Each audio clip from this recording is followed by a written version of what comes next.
இனிய நாமத்தில் உங்கள் அனைவருக்கு என் அன்பின் வாழ்த்துக்கள். இன்றைக்கு ஆண்டவர் உங்களோடு கூட இருந்து உங்களை ஆசீர்வதிப்பாராக. வேதம் சொல்கிறது சங்கீதம் 119 105 உம்முடைய வசனம் என் கால்களுக்கு தீபமும் என் பாதைக்கு வெளிச்சமாய் இருக்கிறது என்று சொல்லி.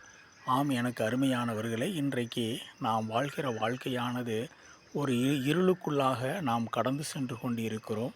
அந்த இருளை நாம் மேற்கொள்ள வேண்டும் என்று சொன்னால், உலகத்தினுடைய வெளிச்சமோ, உலகத்தினுடைய அறிவோ, உலகத்தினுடைய ஞானமோ அந்த பாதையிலே நாம் வெற்றியாக நடந்து செல்வதற்கு உதவியாக அமையாது. ஆனால் தேவனுடைய வார்த்தை அந்த இருளை மேற்கொண்டு நாம் செல்ல வேண்டிய இலக்கை சரியான பாதையில் நடத்தி செல்வதற்கு தேவனுடைய வசனம் மாத்திரமே நமக்கு உதவியாக இருக்கும்.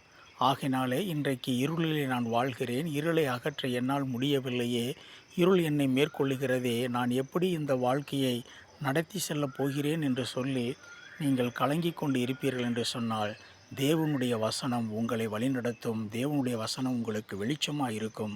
உங்களுடைய வாழ்க்கையை கர்த்தர் பிரகாசமாய் மாற்றி நீங்கள் செல்ல வேண்டிய இடத்தை சரியான நேரத்திலே, சரியான இலக்கிலே, எந்த விதமான இடைஞ்சலும் இல்லாமல் கர்த்தர் உங்களோடு கூட இருந்து உங்களை வழிநடத்துவார். கர்த்தர் உங்களோடு கூட இருப்பாராக.